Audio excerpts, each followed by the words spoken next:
Hello, and welcome to this month's Rights in Russia interview. Today is May 18th, 2023, and our guest is Dr. Anton Burkov, founder of the European Court of Human Rights Navigator. This is an online school that offers courses on bringing cases to the European Court of Human Rights, UN agencies, and national courts. Dr. Burkov has authored numerous publications, including most recently, Strategic Litigation of Public Interest Cases, US and Russian Best Practices, available in English and Russian, and the uses of the European human rights law in Russian courts, a chapter in the Cambridge University Press, volume Russia and the European Court of Human Rights, the Strasbourg Effect. He has a master's degree from the University of Essex and a PhD in law from Cambridge University. Welcome to Rights in Russia, Anton. It is such a pleasure to see you again. Thank you, Mary. Nice to see you too. So you left Russia several years ago to pursue your legal career. Can you tell us about that journey since your days in Ekaterinburg? Well, I wouldn't say I left Russia for good. I've been back and forth outside of Russia, in Russia. And initially, you mentioned Essex University. I went to England to study human rights law for the reason that back in the beginning of the 20th the century, there was no courses available on human rights law. There was no degree in human rights law.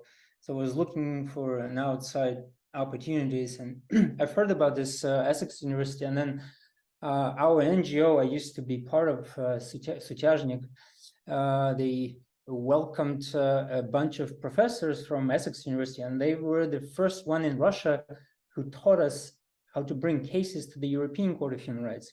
Unfortunately, back then I was busy with elections and I missed that training. So I always thought of actually going to Essex University. I happened to get a Chimning scholarship to be able to study at Essex University, and went there for 1 year. It was a very, very good experience. And then I was back in Russia trying to defend my Russian thesis, Russian sort of PhD кандидатская диссертация, and after that I was still looking to. I like sharing. I like sharing my knowledge, sharing my knowledge of my colleagues, what we experience in trying to not only bringing cases to the European Court of Human Rights, but trying to use this European Convention on Human Rights in Russian courts, like vice versa. So I looked into a possibility of doing research much more substantial than master degree, and I applied for a PhD program at Cambridge University, and that's where I continue my sort of pursuing legal. It wasn't really a legal career; it's more like a research career. Mm-hmm. And then I spent 4 years at Cambridge studying at libraries. in libraries. Yeah. Sorry for this long journey. No, that's good. That's what we wanted to hear. And so, but you've actually had experience in law schools in the UK, in Russia, and in the US, and I'm wondering how you compare that, how you compare the schools in the different countries. Yes, I had an experience of studying at Columbia University. It was my actually first experience abroad, even before Essex, and it was a non-degree program at Columbia. It used to be this public interest law initiative. Now it's called Network, I think. And they hosted us for 1 year, and I spent lots of time attending lectures. Since it was a non-degree program, I didn't have to pass any exams. It was it was very good on me, because back then I hardly spoke English. Although I could understand what's going on at the lectures, and it hit me right away that the way they teach law, I was attending this administrative law lectures, they were not talking about particular articles of code of some sort of, they were speaking about cases. They were and they were not just, lecturer would not say just about a particular case. He would throw questions. You were supposed to read this case before the class, and during the class you had to elaborate and think. It hardly happens, and back then, at least when I studied law, it was all about principles of constitutional law, and which proved to be useless when you try to bring a case to the Constitutional Court of Russia. It's actually very interesting that my lecturer, my teacher at the Ural State Law Academy, was one of the judge of the Constitutional Court. And I remember Kokotov, Professor Kokotov. And I remember he was teaching us these principles, 9 principles of constitutional law. And you had to literally learn it by heart and then say it at the exam. But when I started to prepare my first cases, applications to the Constitutional Court, I thought, so how do I use those 9 principles? And they never taught us at this particular course of the constitutional course, Constitutional Court law course, they never taught us, they never discussed any cases from the Russian Constitutional Court. They never taught us how to actually write the application. I'm sure this professor didn't know how to do this. But that's when I was at Columbia, it turned out to be a very different experience. And then the same at Essex University, particularly on the all these courses were based on what was discovered in particular cases before the European Court or UN organs. Yeah, it was shocking experience.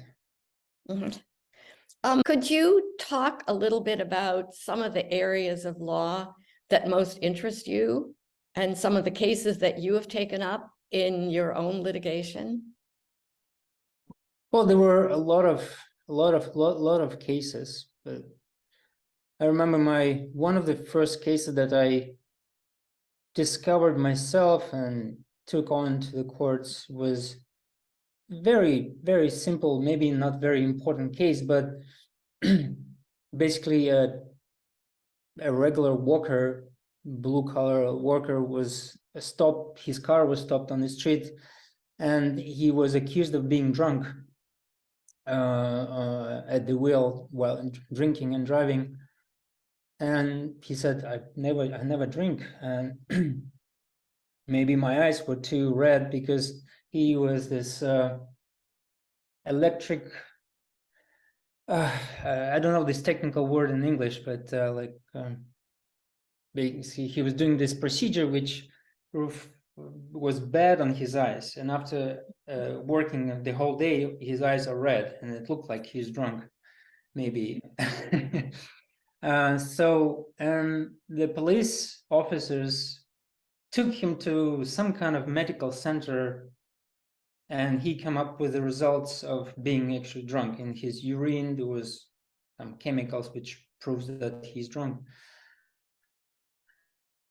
And he said it was not true. And so we were litigating this case, and it was the first experience. I didn't know what to do with this case. I didn't know anyone with this experience of how to deal with this kind of cases. And we discovered that this particular medical center didn't have any license to take tests on urine or blood or whatever.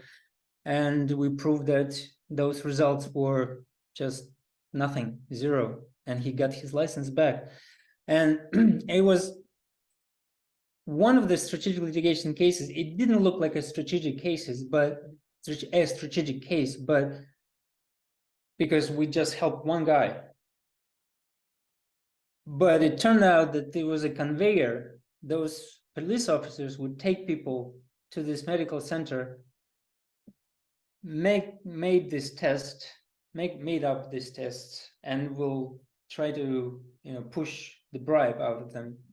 So we stopped them. It was well publicized results of this case, and this medical center stopped taking tests.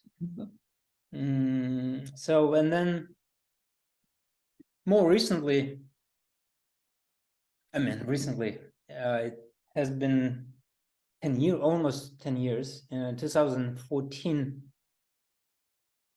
we got this email from a sister of a woman who just lost a child.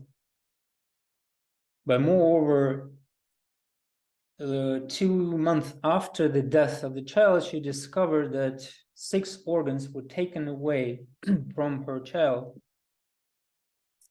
for transplantation purposes. So she was desperate to find out what happened and why. Nobody asked her permission. Nobody asked permission of her daughter for this donation. And we started to do the research, and we just, I mean, I didn't know about the existence of this kind of problem. I thought it might be one mistake made. But we discovered that even the Constitutional Court of Russia said that it is human to extract organs from the dead person without any permissions of a permission from relatives, because it's very cruel to ask permission. I thought it was kind of the other way around. It's supposed to be. And then I thought, the second thought was, but the Constitutional Court is not about, it's not for ruling what is moral, what is immoral. They're supposed to rule what is constitutional, what is not.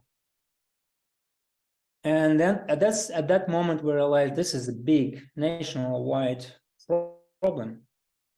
Basically, organs are taken away without any permission. Why without permission? What are they hiding? So we took this case to the District Court of Moscow, where this medical center, the hospital, was based, and we started to discover a lot. First thing we discovered that they took six organs. That's what the autopsy discovered, 6 missing organs. But on the papers, they took just 2 organs, heart and kidneys.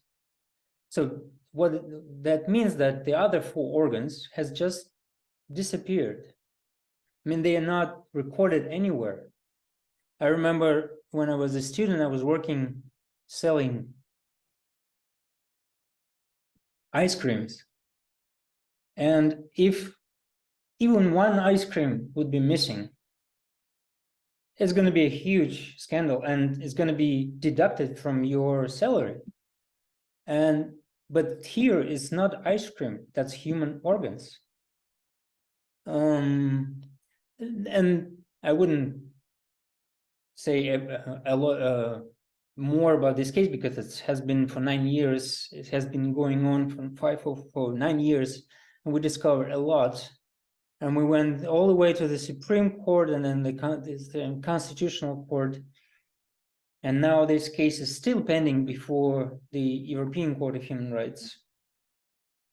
But what's important about this case is not the potential victory at the court. What I took from American lawyers, actually, the Institute of Justice used to be based in Washington, D.C., an NGO. They say the most important thing is to win the case in the court of minds, not in the court of law. So when in 2014 we started litigating this case, we perfectly understood that it was not possible to win such case in the district court, and even in the Russian Constitutional Court. And maybe we will, most definitely we will win this case in the European Court of Human Rights. But our goal was to change what people think about transplantation, what people think about donating organs. And before, when we started this case, people would say, well, I'm not greedy. Why would I need my organs when I'm dead? Let them take it. But after we litigated this case for many, many years, and there were a lot of coverage on the media, and we always were trying to send this message. You have to think why they do it in secret. What are they hiding? Maybe they won't treat you enough and take your organs. It's not about being greedy. It's about thinking who needs your organs. So I think we succeeded in this way, and I think we made the Russian Constitutional Court, and particularly my former teacher, to write a lot of mistakes into the judgment, which will remain in history. Wow, that's a very inspiring. That's an inspiring tale. I wondered if you could tell us a little bit more about your ECHR Navigator, right? And what caused you to set this up? What inspired you?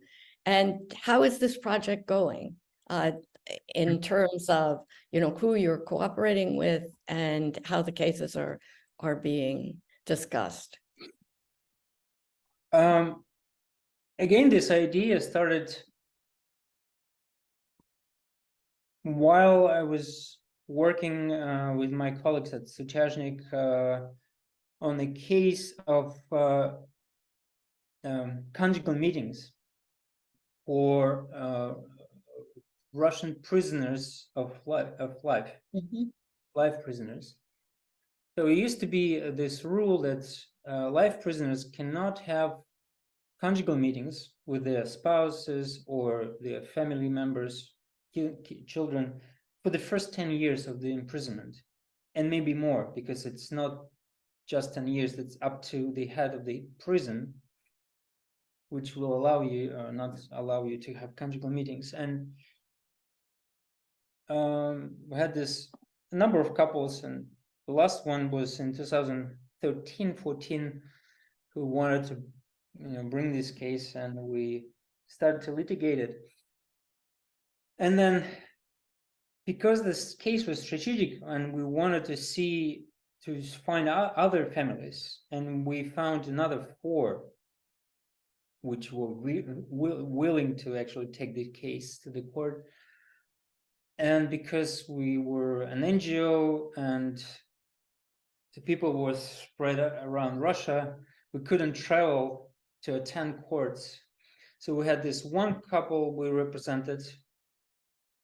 And actually the most important thing was, not the most important, it's not only about the rights of the prisoners, it's about the rights of the spouses. They didn't commit any crime. Why they are punished for why they don't have their private life?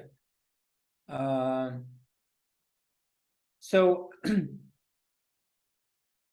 we represent this one couple in Moscow, and I was able to attend her hearing and represent her.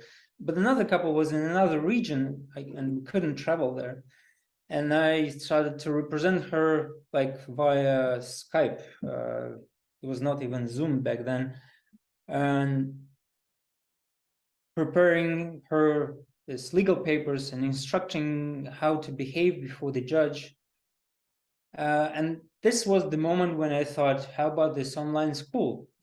And actually, the case which I was representing, this couple I was representing in Moscow, and the case this woman was representing herself, ended up at the Constitutional Court of Russia, and we won this case. This rule was canceled. So now all the conjugal meetings are allowed from the beginning. Wow. And I thought, why not? If I was able to teach this woman to win this important case at the Constitutional Court, I can do much more by using online tools. And also we run this trainings in Ekaterinburg twice a year, like for a week each, half a year. And it was enormous. It was very expensive. bring people to Ekaterinburg, rent a hotel, coffee breaks, and pechenki, sweets and coffee and tea. So I thought it's too expensive. And then I learned a lot how to start online school, and I had to undergo this accelerator of startups. And I started it in 2019, and it took off okay. I mean, initially I offered just my own course on 2 courses: how to bring cases to the European Court, and then how to get compensations from the European Court. And then another course on procedure.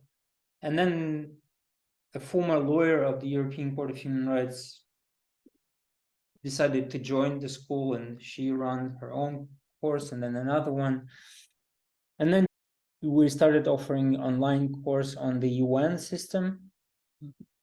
I remember there was the time when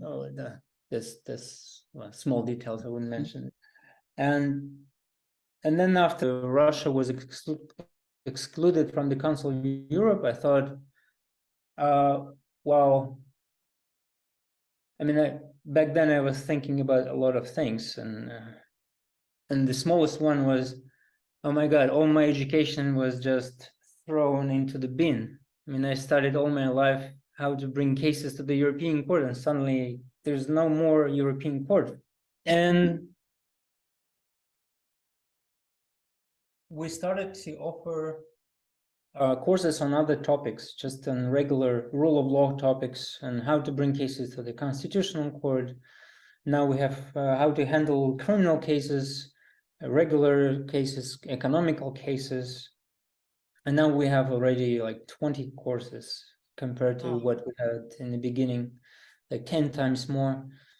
Now we have a new idea of people are really interested in documents, like examples, templates. And those templates are usually sold online by big corporations, like Westlaw in your jurisdiction, and Consultant Plus in Russia. So we thought how we can democratize the way documents are being produced, shared, maybe sold. Why not everybody offer their own legal documents for free or for a small amount of money or whatever?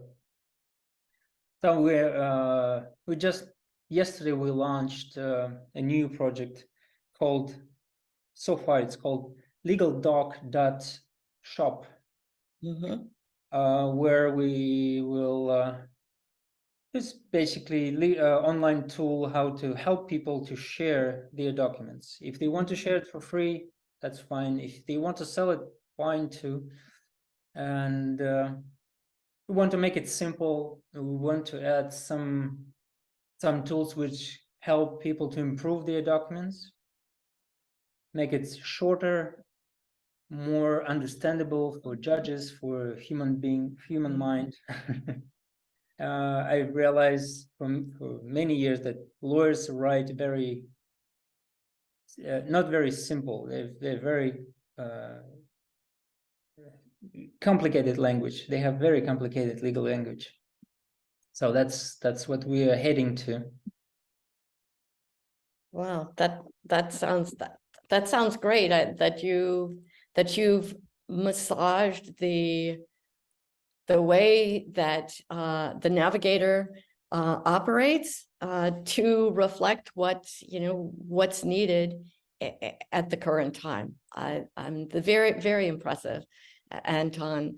You've mentioned the Constitutional Court a lot, and the Supreme Court, and the Russian Supreme Court, and I'm wondering how you see the independence of these courts at the current time. Well, I think we cannot mention this word independence when speaking about these courts. When I started my legal career in 1998 at NGO Sutyazhnik, I remember during the first year of my worked there. I went to the Supreme Court twice, and we could do wonders at the Supreme Court. We could appeal decisions of the regional courts and cancel the whole regional law. Just to explain, like me, I was still a student of, I mean, back then it was allowed for even without legal degree to appear before the Supreme Court. And it was, I was just explaining the law and the rules in our favor. I wasn't playing any political games. I wouldn't say, oh, this governor or this something, trying to play on political heads. But now, when you look what kind of decisions are being delivered and what they write in those decisions, oh my God. I mean, I think sometimes that the judges of this constitutional court, they don't think that maybe in 10, 20, 30 years, somebody will be reading these judgments and would like closing their eyes, like, what? How could they write such a thing? Like, it's inhuman to tell relatives that the organs are being removed from their daughter. What's human about this? So I don't think it's independence. I think their task now is to kind of legitimize the decision which was already made. Mm-hmm. Like put it down in a legalized language, like, which sounds good, very complicated. If you read judgments of the Constitutional Court of Russia, it's the most complicated language ever.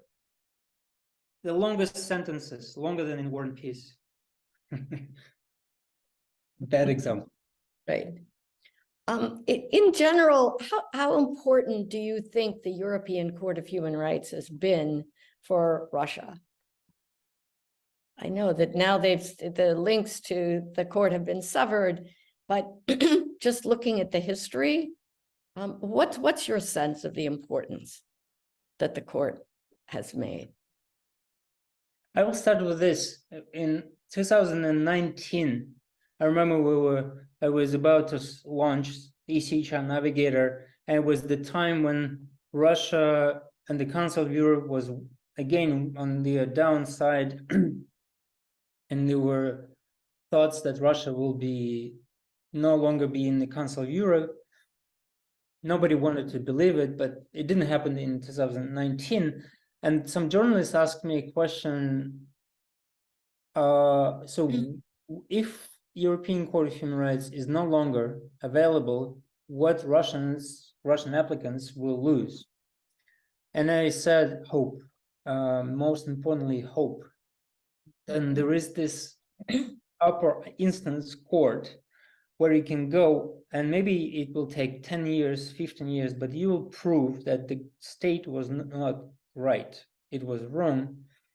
And it doesn't really matter about the compensation. You will have this written in the history, in the text. Compensation is good, of course, but most of the cases comes without any compensation. So I think that was the most important from the European Court of Human Rights, this hope, and of course the standards that will show to the Russian authorities that this is not right. And then what was the most effective, it's not about taking a judgment from the European Court of Human Rights and getting the compensation. You get this one judgment with a precedent, with a rule of law, and you go to the district court judge and say, look, this is how the European Court of Human Rights decided, and we are obliged to follow this law according to the Russian constitution.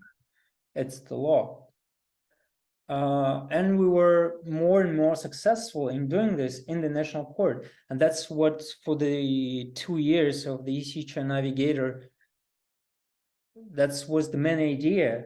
We were teaching our students not just how to bring cases to the European Court of Human Rights, but how to exhaust remedies, how to actually prove your point of view at the national court by using case law of the European Court of Human Rights, and that was the most effective.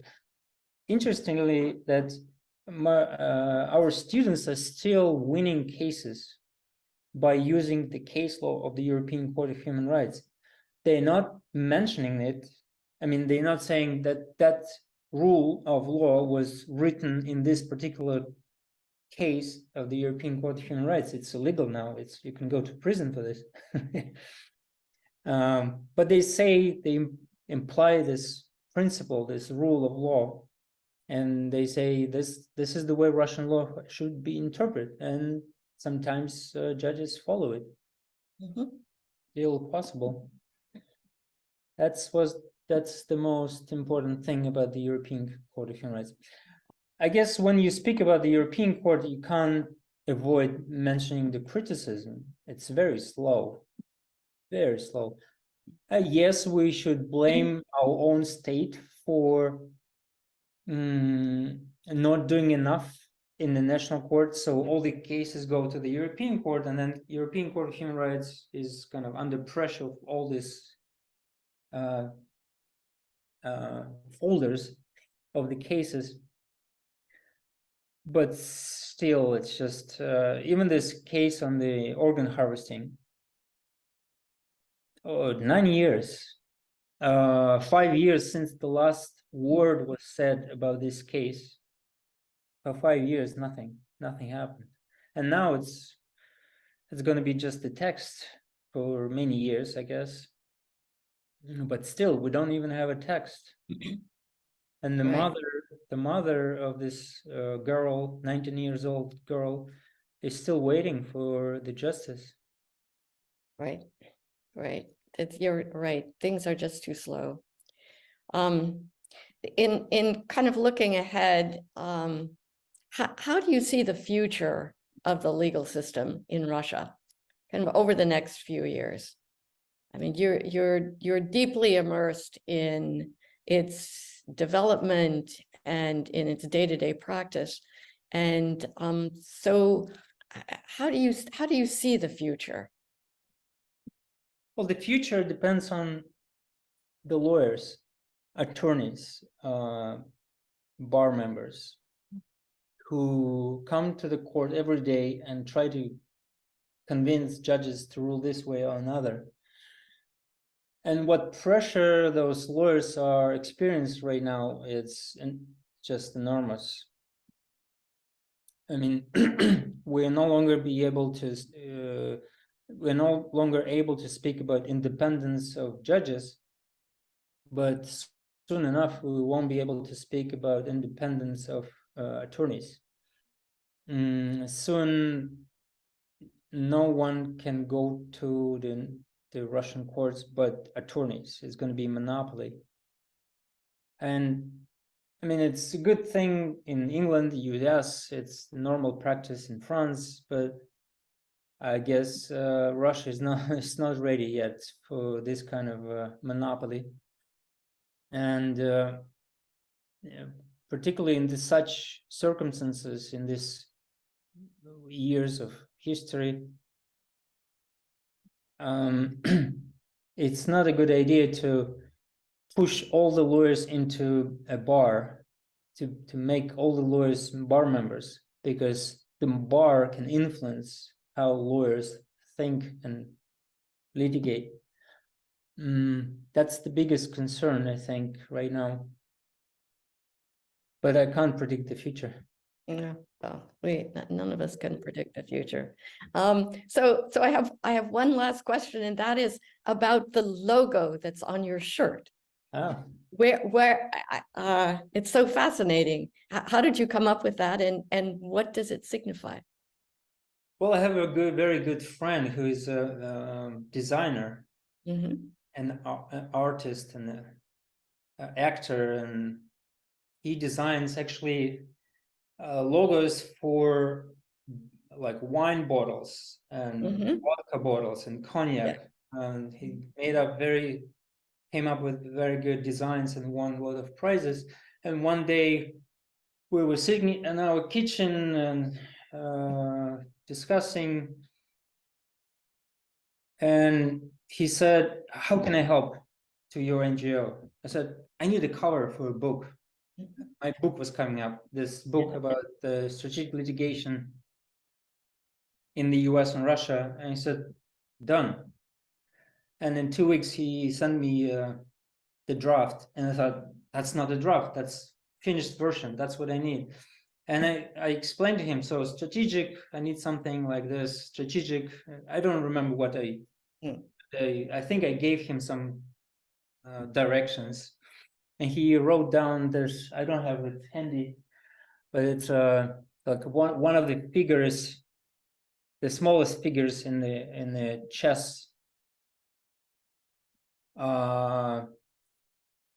I can't explain, but it's very, very nice looking. And then he come up with another cover for another book of mine.